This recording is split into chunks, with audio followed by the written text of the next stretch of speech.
Hi, my name is Greg Warner-Harris and I'm the Senior Partner at Domus IMH and Principal Presenter of this workshop.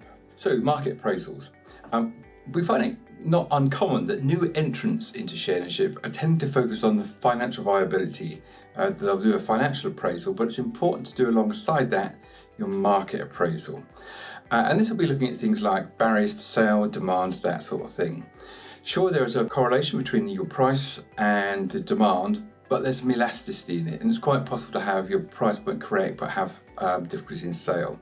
So your market appraisal will get underneath that and perhaps influence on how you might want to change the proposal to make sales easier.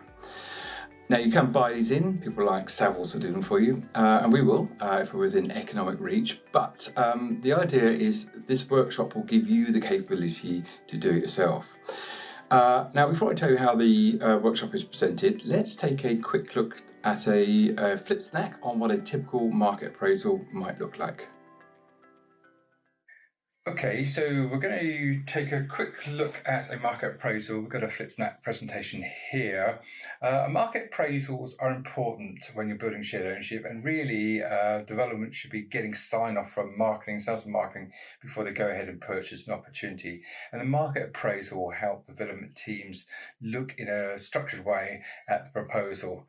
It will show responsible development to your board and cabinet members, and in the unfortunate situation where the market goes bad and you need to flip tenures and have a discussion with Homes England, well, they'll need to know you've done this. Capital Funding Guide, section 2.8 makes that clear in the sales section.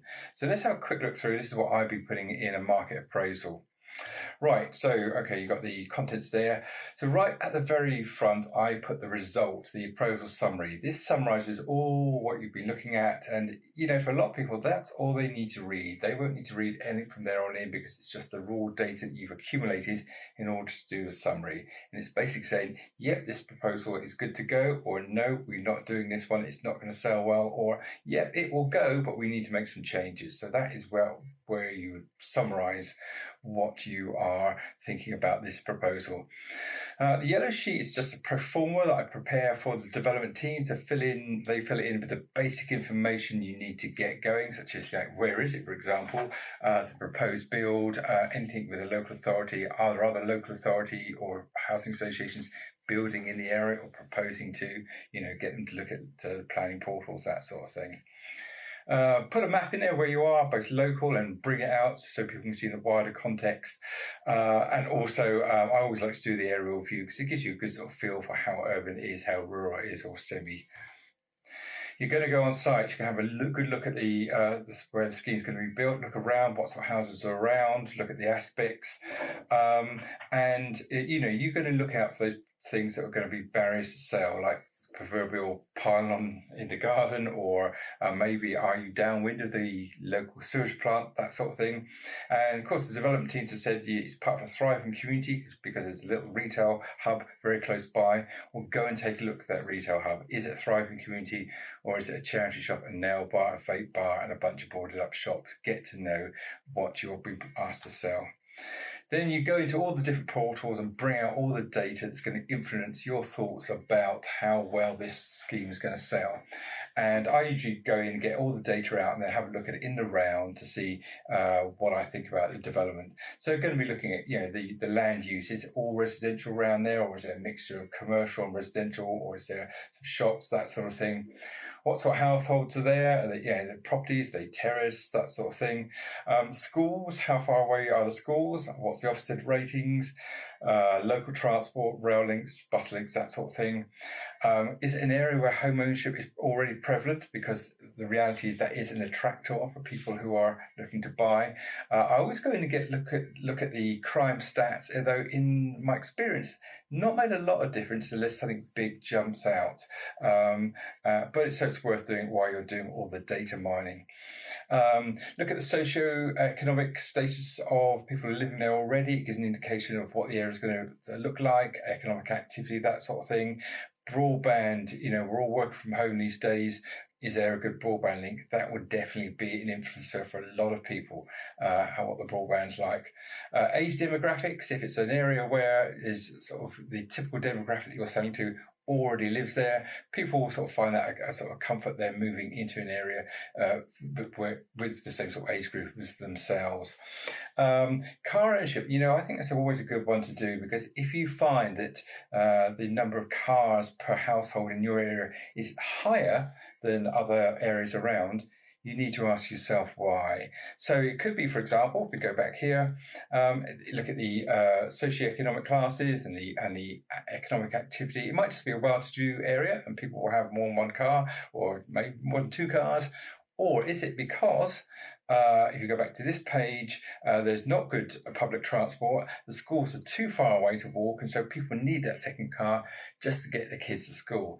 If that's the case, and the proposal you're being asked to look at is a lot of family houses but with restricted parking, that's when you need to have the discussion with the development officer saying, look, this is not going to be good to sell. Maybe we should look at taking, say, 4 3-bedroom houses out of the mix and replacing them with 5 2-bedrooms. How's that stack up?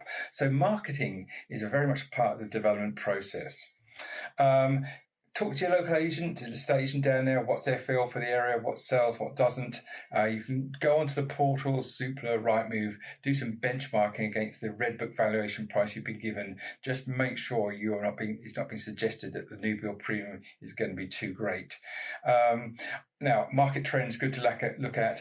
Occupational costs, essential, because if you have a situation where with a proposed development, the rent and the service charge and the mortgage of your shared ownership property combined is about the same or even less than what it costs to rent on the open market through a private landlord, you've got demand. You've got demand there. You can talk to the Help to Buy to find out about registrations. You can't get as much out of them as you used to because of privacy matters and GDPR, but always good to talk to your local Help to Buy agent.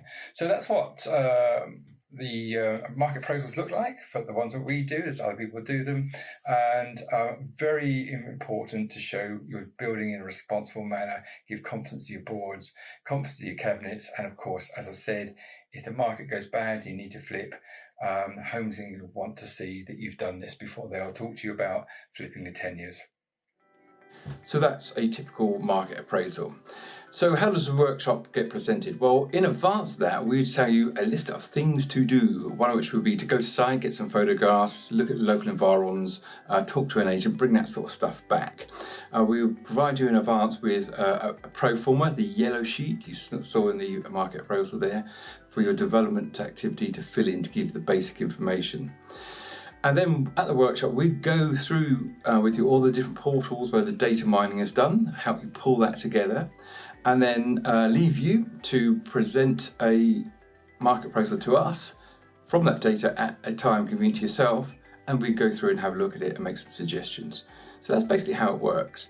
So if you're interested to know a bit more information, either click on the link below to download a flyer or hit the contact us button and we'll be happy to talk to you.